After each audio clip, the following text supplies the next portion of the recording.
Gyertek velünk Erdélybe. Megmutatjuk nektek, merre járunk, mit érzünk, és milyen csodálatos lelkek a barátaink. Meglátjátok, mit nevezünk mi szívünk kincsének. Itt tör fel a forrás. Ez a kezdeti pont.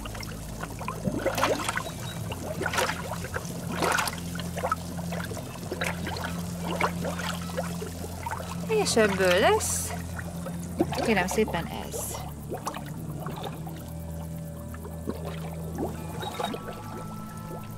Őrizni valamit lehet úgy is, hogy nem megyünk neki semminek.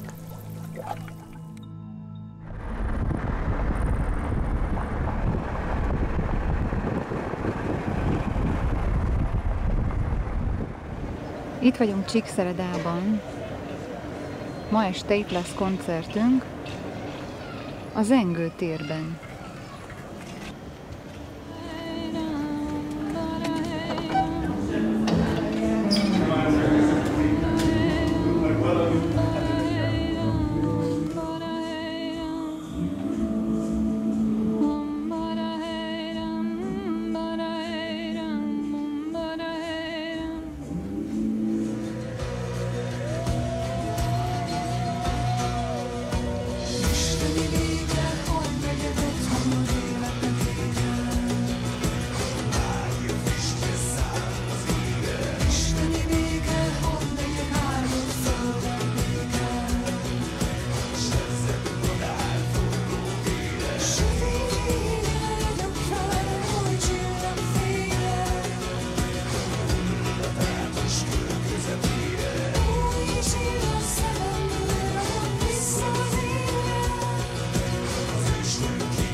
Most, ha szeretnéd,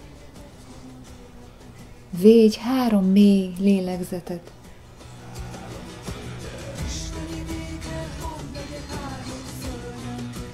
Éld át a levegőt, mint áldást, és légy nagyon hálás. Szívd mélyen a szívedbe, és engedd, hogy vigyen a víz.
Ihletett létezésben nincs erőlködés.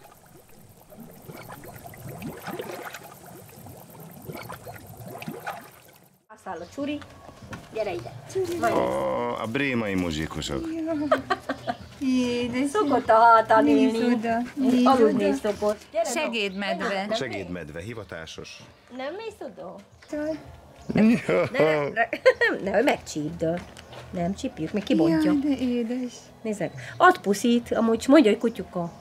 Ha mondom neki, hogy mondja, kutyuka, mondja kutyuka. Na mondja, most ne kiabál, most nincs kedve. Kutyuka, kutyuka, kutyuka, mondja kutyuka, kutyuka, kutyú, kutyuka.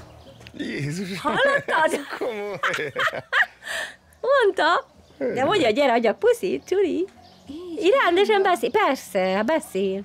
Mondja, Csurika, Csurika. Ne kutyukát, mondja, Csurikát. Mondja, kutyuka, Csurika. Csuri, kutyuka. Kacsuri.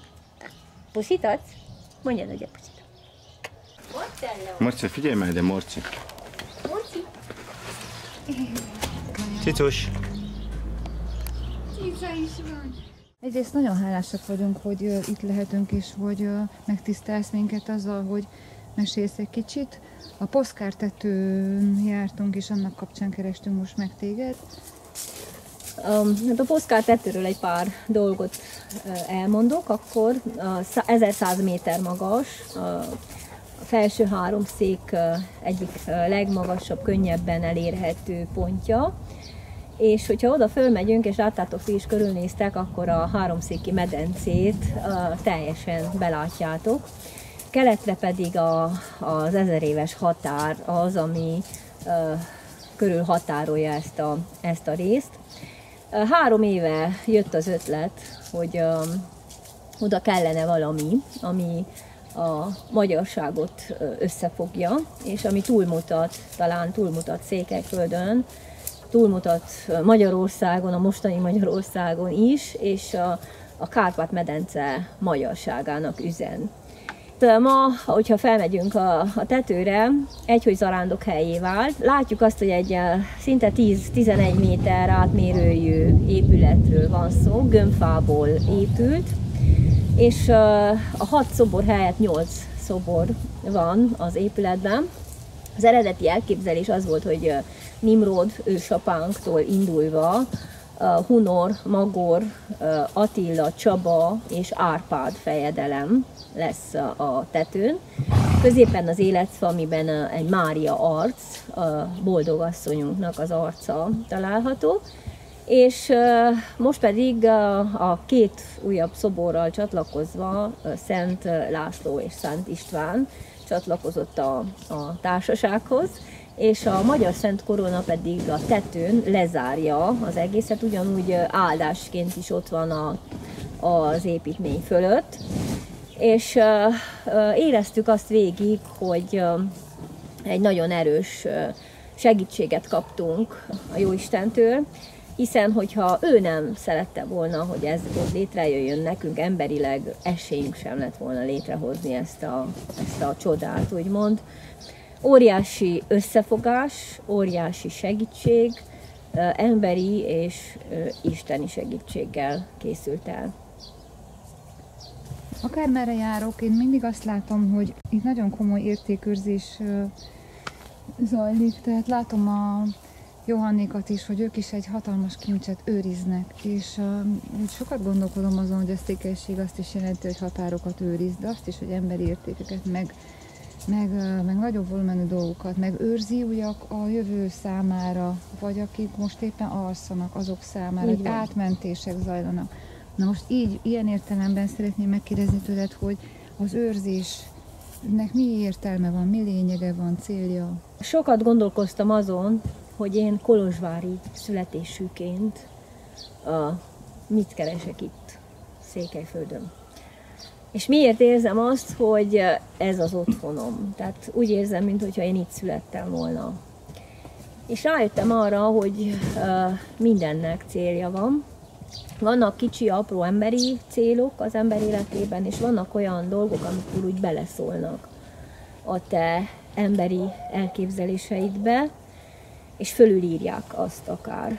És szerintem az őrzés az a katonai, meg a határok őrzéséről áttevődött az értékőrzésre Székelyföld esetében, és nem lehet úgy beszélni a székelységről, hogy egybeveszed, hanem tényleg vannak is kis szigetek, és sokan elaludtak, sokan alusznak, és azoknak, akik bevállalják ezt az őrzést, azoknak az is a feladatuk, hogy ébresszenek.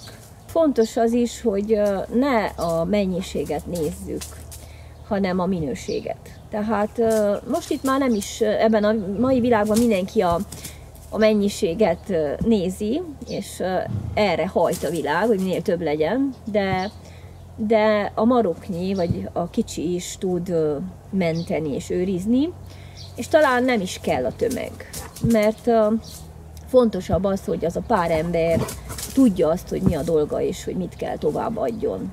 És ennek az őrzésnek a mai világban óriási fontossága van. És meg kell tegyük azt, amire meg vagyunk bízva, tehát ez a dolgunk. Nem lehet kibújni alóla. Hát én próbáltam kibújni, de nem lehet. És hogyha végzed a dolgodat, akkor meg is kapod a segítséget, hogy te ezt be tud fejezni. Mindegy, hogy hányan fordulnak ellened, hogy kiknek nem tetszik, kik akarják megakadályozni. Ha neked ez az utad, akkor az út az olyan, hogy végig tudod járni.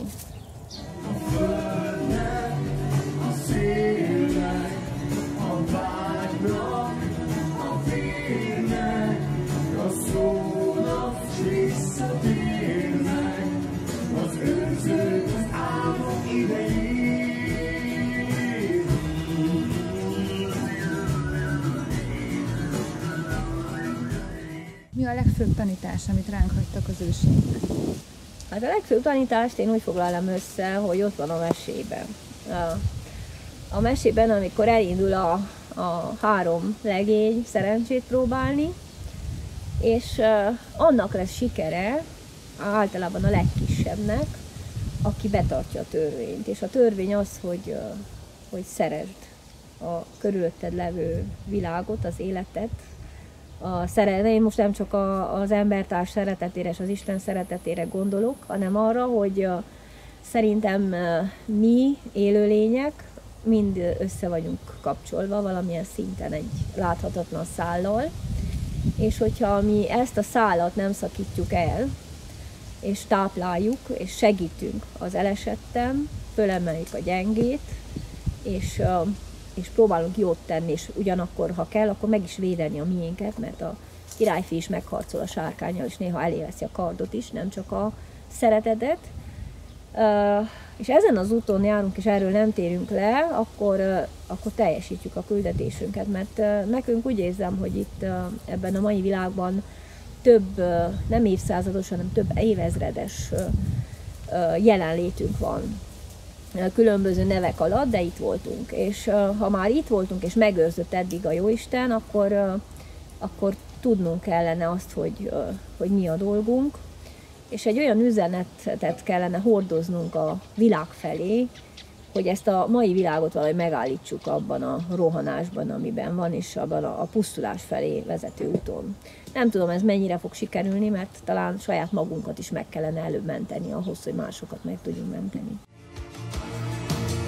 Átrepültem a híd alatt, minden terhem ott maradt, elvette egy örökké tartó pillanat. Messze járok, hordom a föld porát, egyre hívtok a senki földjén át. Merre vagy, az álmom felel, s hogy te leszel majd mindig, ki a porból felemel, s én hazafelé az úton soha nem tévedek el, hogy te leszel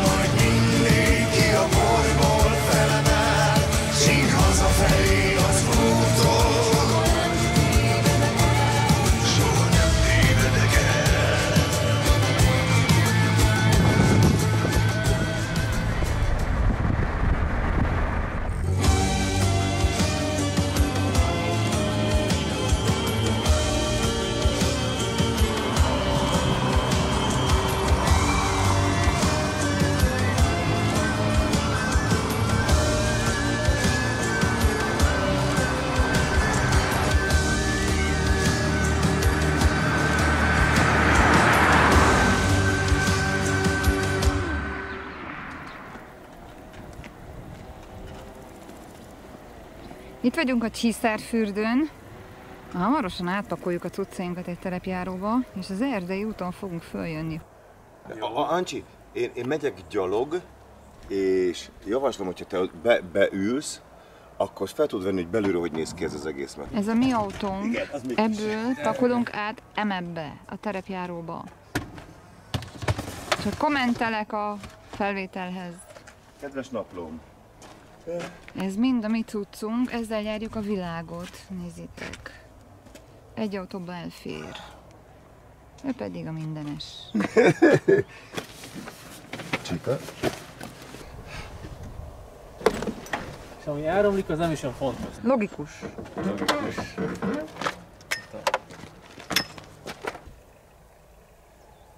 Tehát Csiszárfürdő.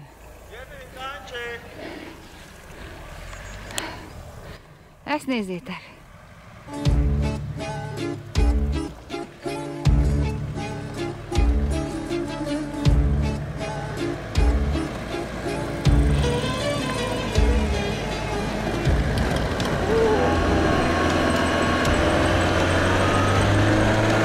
Na most ezek a legények, kemény legények. Szia! Ezek itt kemény legények. Ezek volnánk mi. Főleg a Péter, aki vezet. Sziasztok! És aki egy csodálatos ember, majd sokat fog nekünk mesélni a Csiszárfürdőről. Ez pedig az útvonal.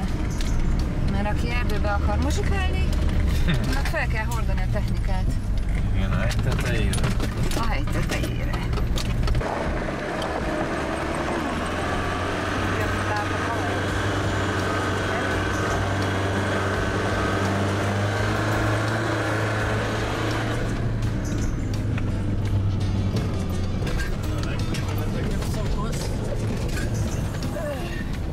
Székely embernek semmi nem gond. A székely ember előtt nincs akadály.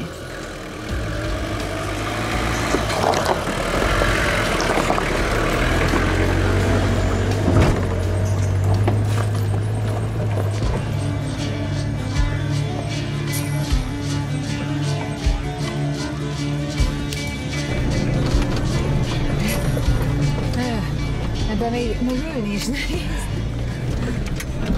Elértünk. Jaj, de vagány! Ezek itt szaunák, öltözők.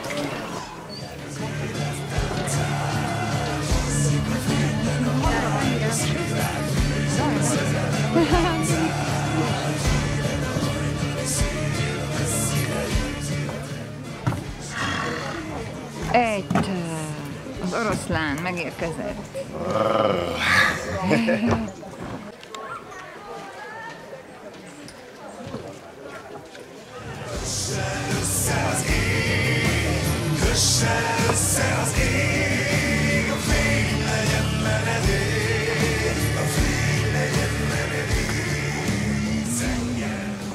Én a fellegekben, Imre meg a földön van. Na most nagyon figyeljetek, ez itt a sminkszoba. És a backstage egyben. Nézzétek? Csiszárfürdőn ez a sminkszoba. Tetszik-e?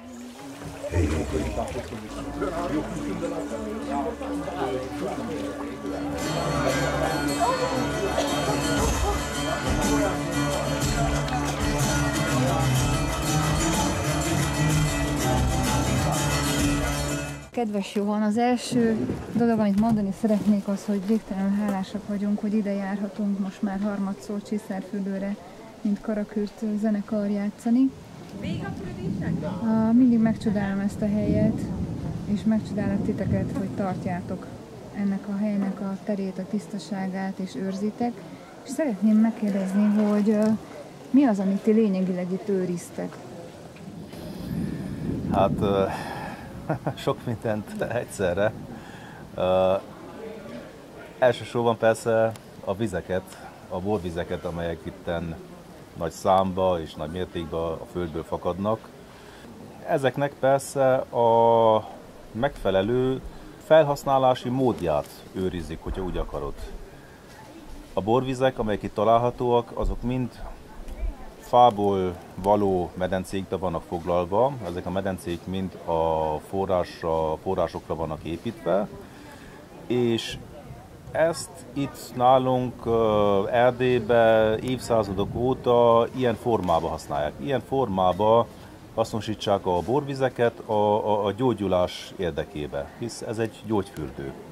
Ők nagyapánk Csiszár Dénes, ezelőtt most már jó 140 évvel így kezdte el ezeket az általa megtalált forrásokat, és mi ezt a hagyományt tartjuk fent, fával dolgozunk annak érdekében, hogy minél természetesebb módon tudjuk ezeket a gyógyulás érdekében hasznosítani. A vendégeink, ők főképpen gyógyulni vágyók. Ők azok, akik némi bajokkal jönnek ide, és ezeket a bajokat itt hagyva, vagy ezekből meggyógyulva térnek haza. A víznek, mint élőlénynek, van-e szüksége valamilyen kezelési módra? Tehát, hogy őt is regenerálni kell, gondolom, pihentetni? Hát a vizek saját magukat regenerálják.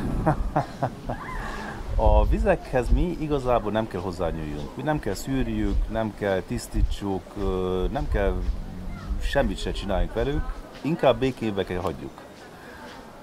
Bálványos hegyen, ugye mi és a fürdő egy vulkánnak az oldalán vagyunk. És ezek a borvizek, meg gázak, kéngázak, széndioxidgázak a vulkanikus energia által törnek fel ilyen erővel a föld felszínére. A vizek természetesen tartalmaznak annyi természetes antiszeptikumot, antibakteriális anyagot, hogy nem szükséges a tisztításuk. És ez főképpen a természetes kén, a vízbe oldott kén, és a széndioxid gáz. Persze rengeteg ásványi anyag is oldódik a vízbe, hiszen ezek a vizek több száz méter mélységből törnek a felszínre, magukkal hordva azt a sok ásványi anyagot, és hasonlóan a termálvizekhez ezeknek is gyógyhatásuk van, viszont tudnivaló, hogy ezek a vizek hidegek. Ezek körülbelül olyan 15 fokos hőmérséklettel törnek fel a felszínre. Amit észrevettem, hogy a székely férfiak esetében, hogy hát egyáltalán nem félnek a munkától, tehát valami olyan dolgokat hoznak létre saját kézzel, általában mindenki a saját házát meg. Ez szerintem nyugatabbra már nem igaz, tehát itt még igaz, és hogy minden bármi, ami fából, kőből vagy vasból készül, az mind a kétkezi munkája. Amit itt körbe látunk, saját munkátok? Hát igen, most már nagyjából minden a saját munkánk, igen. Nyilván az, amit ők nagyapánk ezelőtt 140 évvel lefektetett, és ami a víz felszíne alatt volt, az megmaradt.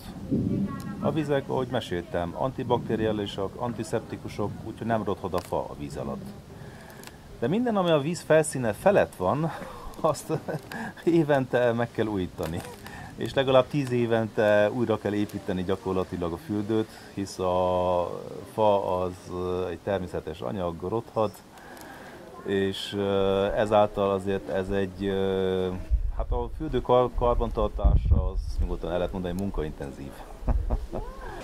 Igen, a Csiszárfürdő az egy vulkán oldalán helyezkedik el. Ez, ahogy tudom, az egyedüli tűzhányó Erdélybe, és biztos, hogy egyikre az utolsó aktív tűzhányóknak Európában.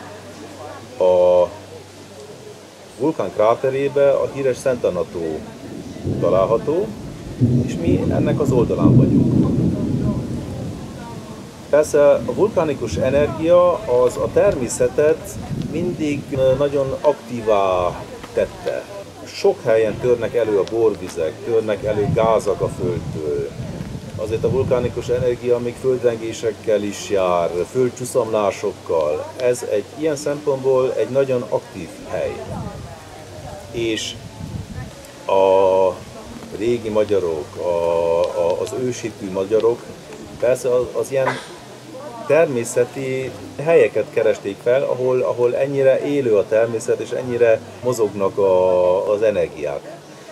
És akkor persze, hogy ennek a hegynek az egyik csúcsán a Bálványos-vár található. A Bálványos-vár.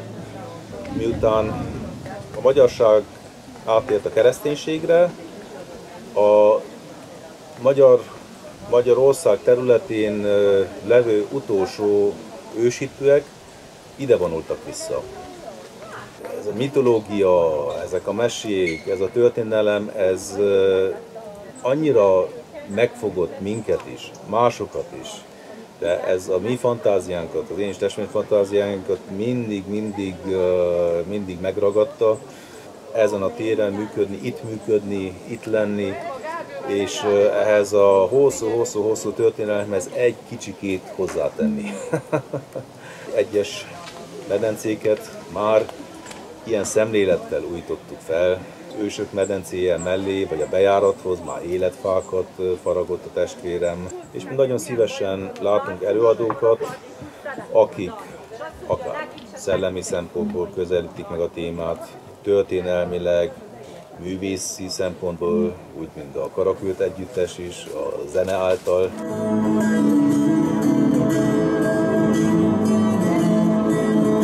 Végtelenül örülünk, hogy ilyen gyönyörű helyen játszhatunk. Immár harmadik alkalommal felettünk van a Pogányvár. Amilyen zenét hoztunk, ez pontosan a Pogányvárhoz illik. Csak mai fejjel, mai tudattal.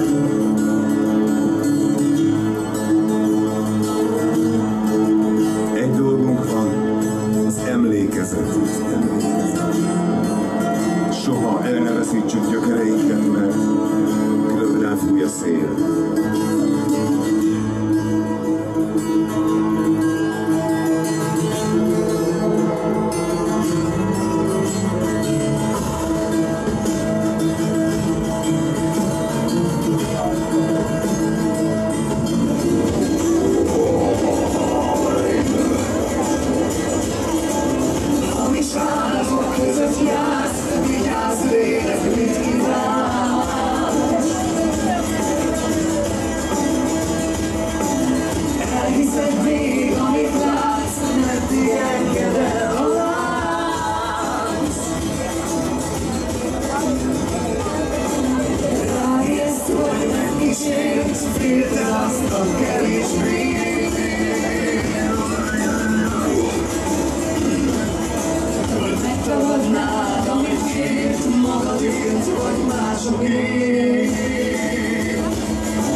Ezt a fürdőhelyet, a Csiszalfürdőt őrizzük, ezt örököltük, felvállaltuk ezt a feladatot, hogy egy új aranykort megadjunk ennek a fürdőnek, ameddig a Jóisten úgy gondolja, hogy a kezünkbe adja, majd mi is valami szépet, épet, ha lehet, tovább adunk, addig meg őrizzük. Ez egy együttműködés, tehát a természet, a Jóisten adja a forrást, a levegőt, a fákat, az erdőt, a gázakat, és az ember, amennyire ezt tudja értékelni, magáét, mint alkotó, hozzáteszi, hogy Isten is lelje benne örömét.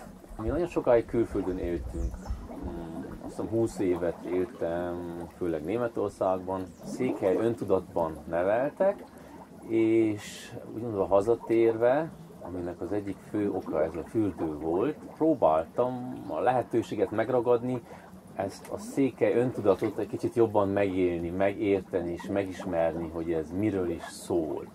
A Székelyföld egy nagyon csodálatos, szép, természetes tájegység, aminek a Csiszár-fürdő is a része, de Székelyföldön sok ilyen népi fürdő van, szinte minden falunak van egy borvízforrása, egy mofettája, tehát így ennek a kulturális örökségnek mi is a része vagyunk a fürdővel, és ugye az évek során próbáltuk a fürdőt szépíteni is, díszíteni is, de nem feltétlenül ugye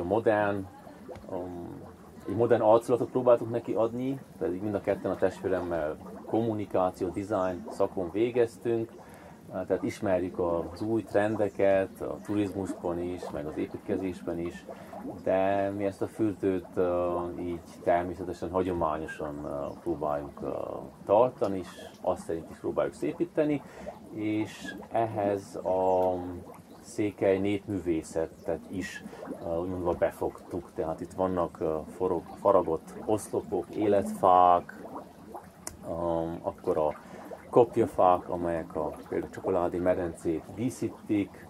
Sokat foglalkoztam a néphagyományokkal és a népművészettel, tehát a faragás, utófestés, nemezelés, korongozás. Székely ember semmit csak azért faragott, hogy csak úgy szép legyen, hanem mindennek van jelentősége. Tehát egy rozettának, ott azon az oszlopon van egy faragott rozetta, vagy egy forgó nap. Ezeknek mind van jelentőségük, az életfák, a virágok, az élet kivirágzása, ezek mind úgy, egy kicsit úgy, mint egy titkos nyelv el vannak rejtve ebben a népművészetben. Lehet, hogy egy kicsit a férfi témák erősebbek a faragásban és a butófestésben, inkább a női kivirágzása egy fő téma. Ahol most vagyunk, ezt a szakaszt hogy hívják? Igen, ez az ősök forrása. Igen, mi is ezt a fürdőt az ősöktől örököltük, és így az ők emlékére ezt az ősök forrásának neveztük el, és az ősök kertjének, és akkor itt 3 ilyen őst is, ilyen régi kapufákból megfaragtam, hogy így jelképben is emlékeztessen valami az ősökre. Hát igen, itt tényleg minden elem megtalálható, tehát van a víz, az persze ott van. Hát a föld, mert a földből jön fel ez az egész, és a földön is ülünk most is, és ez egy vulkanikus térség, akkor a levegő, nagyon jó levegő van itten, de a gáz is egyfajta levegő, ami feltör. És hát a tűz is, mert ezek a gázok úgy keletkeznek, hogy valamennyire aktív még ez a vulkanikus térség, és így keletkeznek ezek a gázok, tehát a föld tüze is jelen van, és úgymond az 5. elem azt az ember képviseli, mert ő is megjelenik itten ebben a térben, és ő úgymond is része az egésznek, tehát akkor ő hozza, bármi is legyen az 5. elem, nem tudom, a szeretet, de az ember testesíti ezt meg. Igen, ezek az elemek az embert meg is dolgozzák, tehát ez egy kihívás is ezekkel helyesen bánni, mert ezek mind hatással vannak az emberre, a szervezetére, és azáltal a lelkére is. Igen, és nézőknek mondjuk el, hogy ezek a hidegek nagyon hidegek. Hidegek, igen, hogyha persze az ember ehhez nincs hozzászokva, akkor azt lehet mondani, hogy nagyon hidegek, de igen, itt Székelyföldön azért borvizeket mindenki ismer, és hát a hideg azt jelenti, hogy ezek itt nálunk olyan 14 fokon jönnek fel a földből, és akkor nyáron felmelegednek, attól függően, hogy mennyit éri őket a nap. De ezt a hideget csak az elején érezzük, mondjuk az első 1-2 percben, amikor bemegyünk a vízben. Most már itt ülünk, nem tudom, 10-20 perce, és azért nem fagyott le a lábunk, de otthon a kádban mondjuk egy ilyen hideg vízben már nem esne jól. Itt viszont az történik, hogy ez a szén-dioxid gáz, amit bugyborékból jön fel, fürdőzés közben, és itt a víz felett is, beszivárog a bőrön keresztül a szervezetünkbe, a testünkbe, és a testünk úgy reagál, hogy ő azt hiszi, hogy elhasználtuk az oxigént, mert mi is amúgy oxigént lélegzünk be, szén-dioxid lélegzünk ki, és mikor megnő a szén-dioxid szint a testünkben, akkor általában azért, mert elhasználtuk az oxigént. Na itten kívülről áramlik be, tehát nem használjuk el az oxigént, de a testünk ezt nem tudja pontosan megkülönböztetni, és ő mégis elindítsa a vérkeringést, hogy több oxigén jusson el a szervekhez, az izmokhoz. Úgyhogy egyfajta belső melegedés jön létre.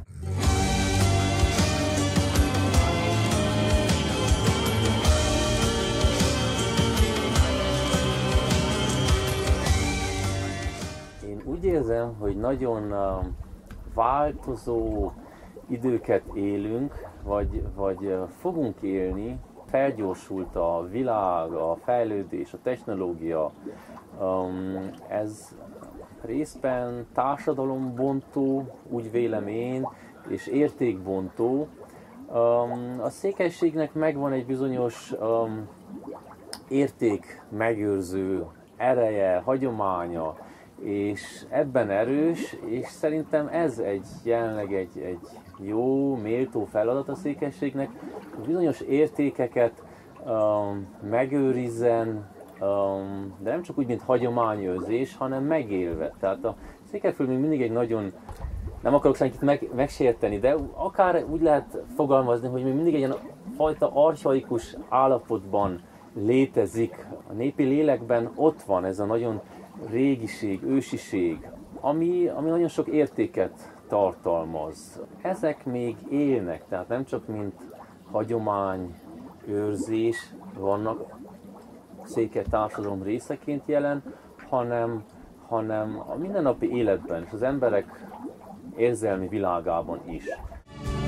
Ezer viharban őrizték az külső, akármi tört rá, szíve megmaradt. Legyen a székely mindörökre áldott, ősei földjén büszke és szabad.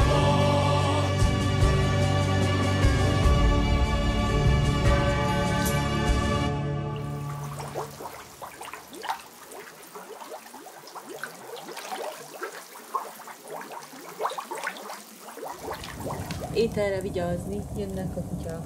Jó, mindent visznek? Disznók-e? Nem, Akkor nagy baj. Aj, de gyönyörűséges. Iszonyat erő van benne, amikor mágiának körbálják az emberek, és egyszerre megtörténik az, hogy most ez az a pillanat, és közben zúgnak a dobok, megy a torokhang. Vagy a legjobb koncertjeink mindig akkor voltak, amikor napfordulóval, óriási mágia, tényleg ilyen 5 méteres lángókkal, és mindenki így révül bele a tűzbe, és közben meg toljuk azokat a dalokat, ami pont erről szól, hogy vigyen át a túloldal, aztán nézd meg. És akkor nincs több. Hát a tátósít ez a lényeg, hogy megnyitod, és akkor nem kell magolni. Nem kell elképzelni, mert elérhető. Óriási pillanataink vannak a koncerteken.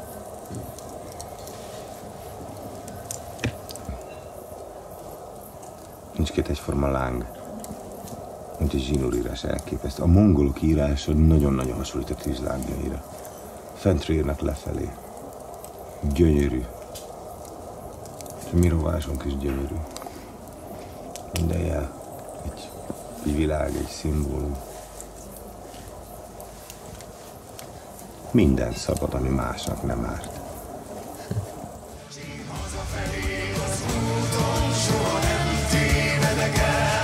Hogy te leszel majd mindig ki a bolyból.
ha van valami gondolatod erről, hogy a fával való kapcsolódás az embernek az milyen szintű?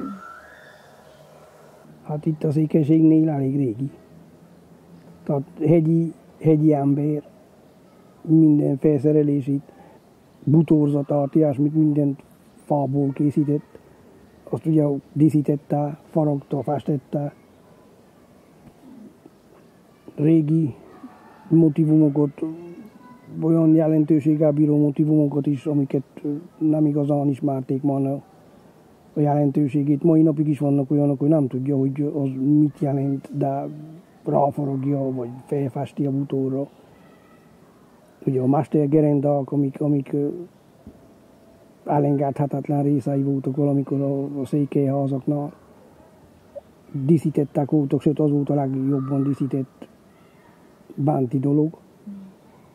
Ott is a csillagjárások, csillagrendszerek voltak, tehát ez egy szent hely volt amúgy a mestergerenda.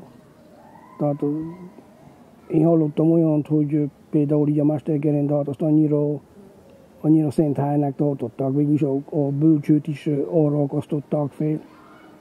Csak avval a különbséggel, hogy a bölcsőt azt ugye kelet irányba, tehát a baba kelet irányba, de viszont, hogyha nagytata, nagymama elment, szintén a mestergerenda alá volt felrahatalozva, csak arccal nyugat felé.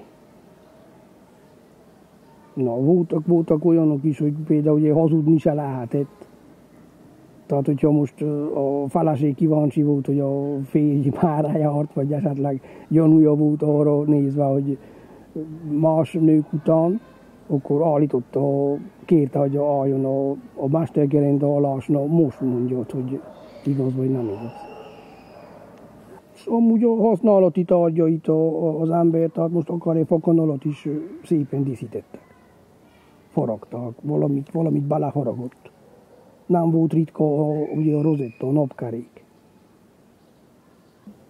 Tehát nem azért faragták fel a napkereket, vagy olyan régi ősi jelentőséggel bíró szimbólumokat már tetszett. Tehát annak jelentősége volt, abban hittek is. Vagy a faragással kapcsolatban ugye a súlykoló. Tehát ugye azt is ugye a legények faragták a leánynak. Tehát az is szerelmi ajándék.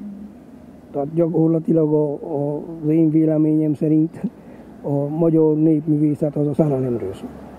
Feldanám lélim lakar, askatán szertén küncse, elvemült, hálámút, hímá kínájától, ígei bír, ízsátáinkkal elve.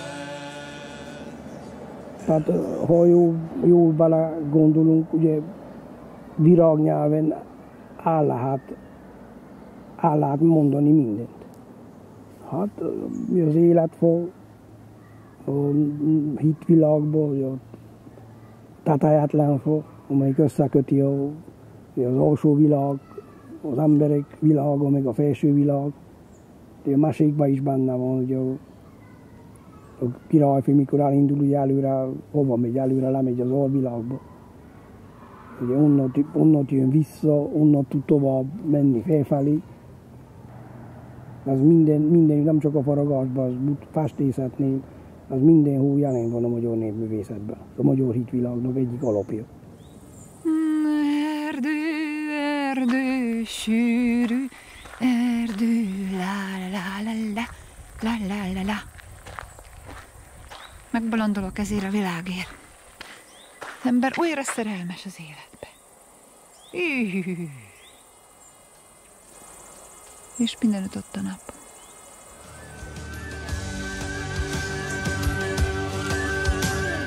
Nap atyámnak vére, bennem mindennél fényesebb. Földanyám lelkem otthona, szkít a szívem kincse. Életem halálom, ímé felkínálom.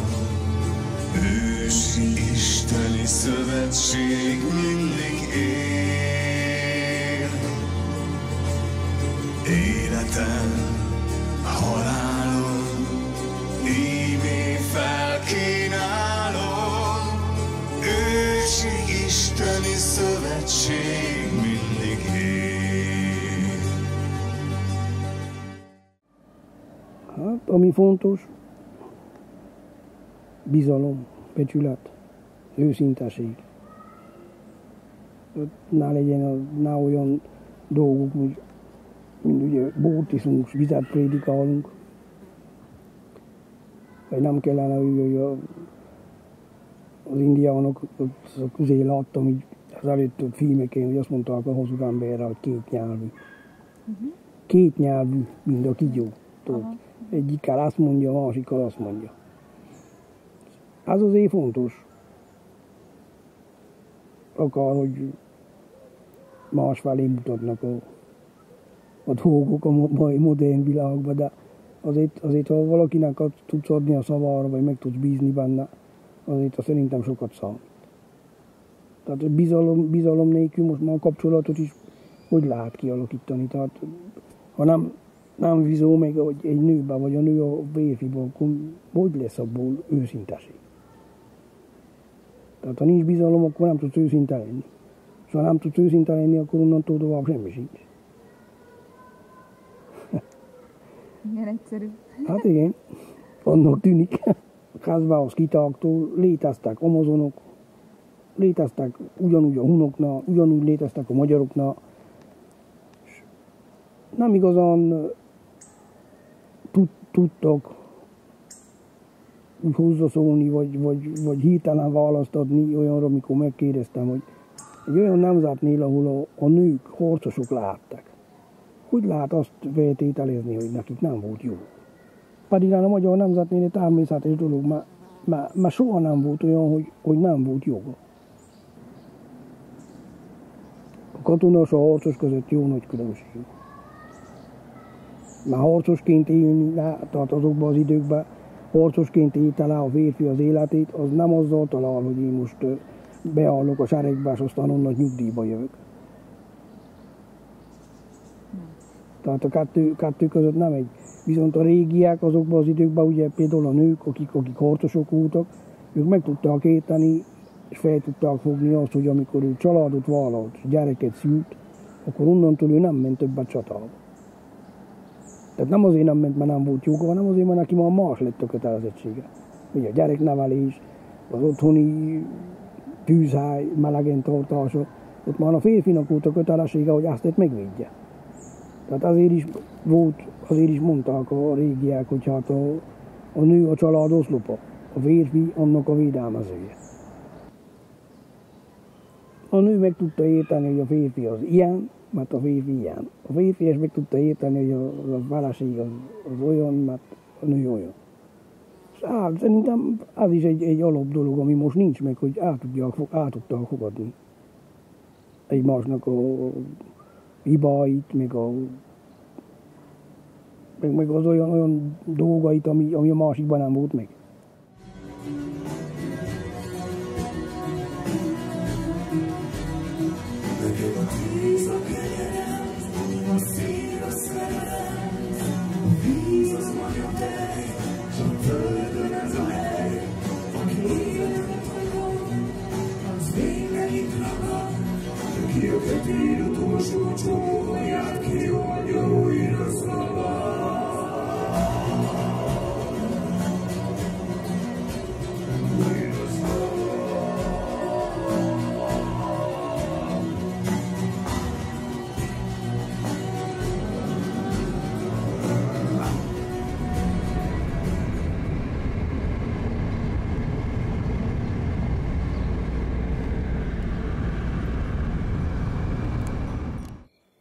Van egy nagyon régi könyv, és benne egy gyönyörű történet, ami rólunk szól. A tékozló fiú története.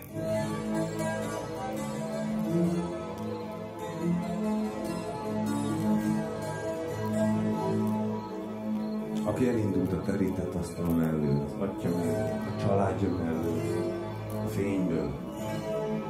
Megnézem, mi van még a fényen kívül. Milyen a sötét, milyen a nehéz. Milyen a vályog mellett, a sárban.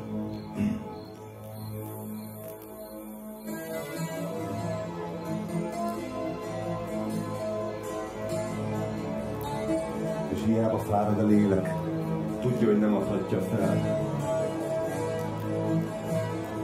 Tudja, hogy visszavárják.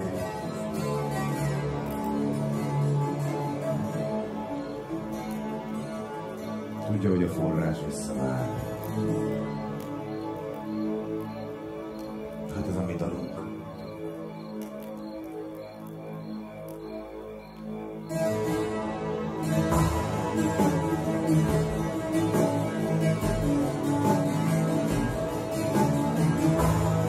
Csak megyünk utunkon. Néha fáradunk, de nem adjuk fel soha. És tudjuk feladni. Hiszen aki feladja, az visszaküldi ide.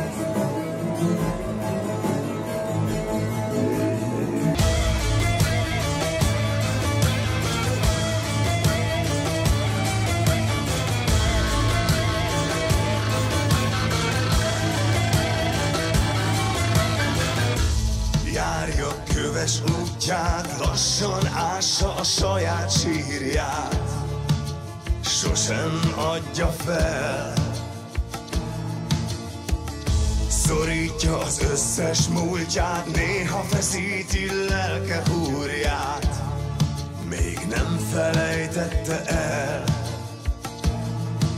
Sejti, hogy egyszer nagyon régen valahonnan messziről jött el.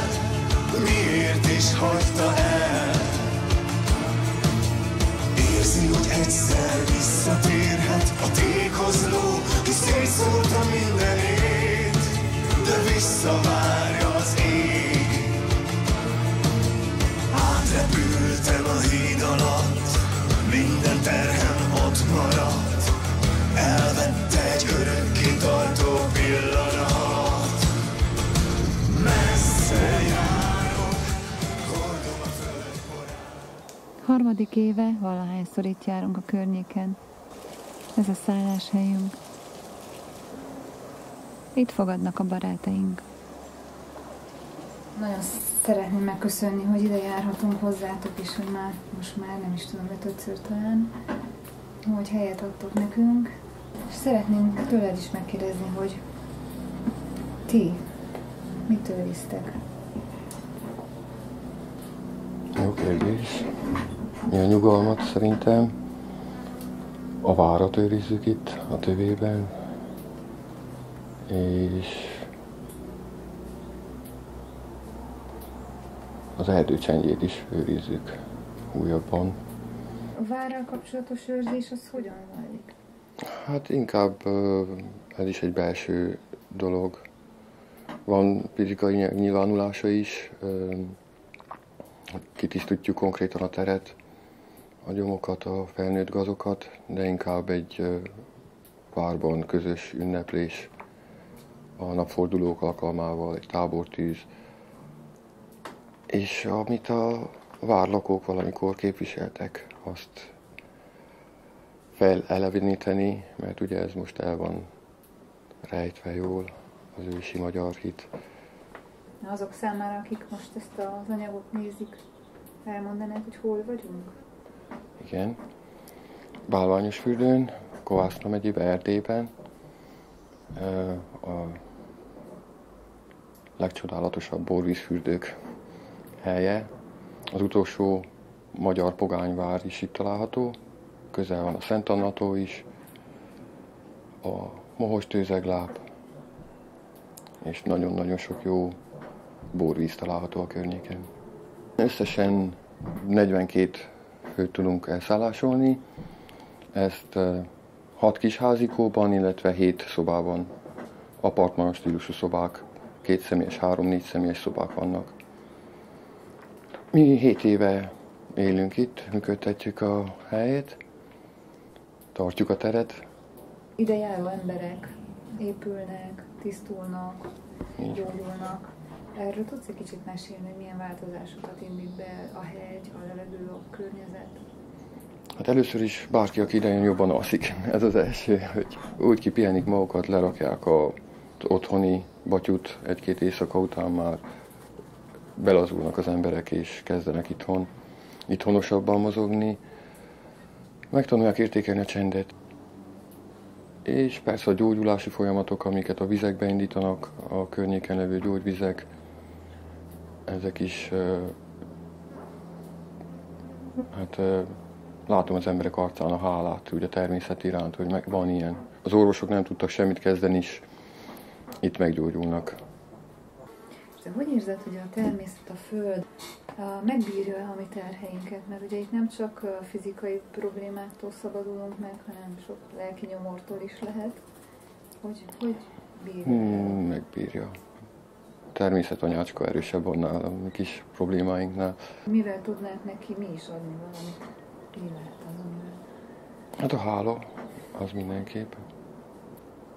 Szerintem még az egymásra figyelés, ami tetszetős földanyának. Mi a végső értelme annak, hogy őrzünk helyeket?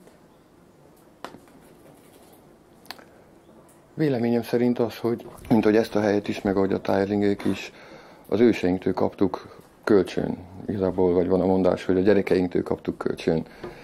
És ez, hogy tovább tudjuk majd adni. És nem úgy, ahogy kaptuk, hanem hozzátegyünk a sajátunkat. Kell tudjad, hogy mit őrzöl, elsősorban, hogy mik azok az értékek, mit szeretnél átadni, mit szeretnél megmutatni, mi az, amit másképp akarsz, hogy a világban legyen, és ezért tenni is. Nem csak őrizni, hanem ápolni, ugye mondják, hogy hagyományőrzés, inkább hagyományápolásról is lehet beszélni, meg megélni tulajdonképpen a hagyományainkat, vagy akár újakat teremteni. Az már nem őrzés, de a régi is ki kellett alakuljon valahogy. És hogyha helye van is pozitív a lecsengés, akkor lehet újakat is. Akkor majd azt őrzik az utódaink. Mi az, amitől pozitív egy érték? Hát érezzük a szívünkben, hogy ez most helyes vagy nem. Erdőfürdőzés, igen. Merülésnek is mondják. Ez Japánból ered, a japán neve Shinrin-yoku, konkrétan erdőfürdőt jelent, ahol tulajdonképpen ez egy vezetett séta, ahol meghívások alapján történnek a dolgok, érzékek ébresztése, más kreatív játékok, elcsendesülések, természet megfigyelése, ugye az 5 alapérzék, és akkor azon túl még ahány érzékünk van, minél többre rámenni, hogy az ember egy kicsit lelassuljon, egyé váljon a természettel, az erdővel. Az erdőmerülés, erdőfürdő, ez kifejezetten jó. Stresszcsökkentő hatása van, boldogabbak, nyugodtabbak lesznek az emberek tőle. Meditatív jellegű inkább az egész séta, nincs egy kijelölt cél, hanem a séta maga a lényeg. Nincs úti cél, hogy most megyünk a várhoz, most megyünk a tóhoz. Közben, ha útba esik, vagy ilyen bele lehet építeni, de nem ez a lényeg. És mindig rövid távon, nem nehéz terepen. Nem túrázás, nem hegymászás, belső utazás, egy rövid sétával összekötve.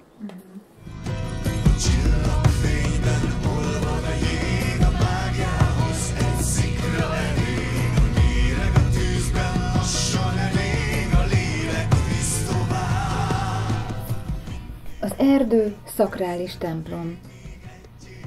Ide csak tiszta szívvel, tiszta szándékkal lép be vándor.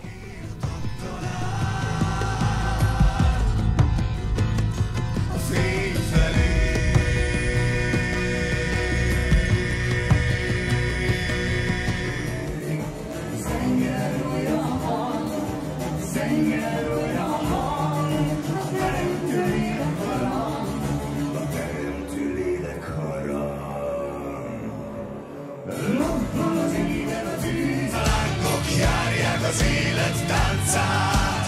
Hiszik a fényben a vágy, a szikrák fűzik a szerelem láncát.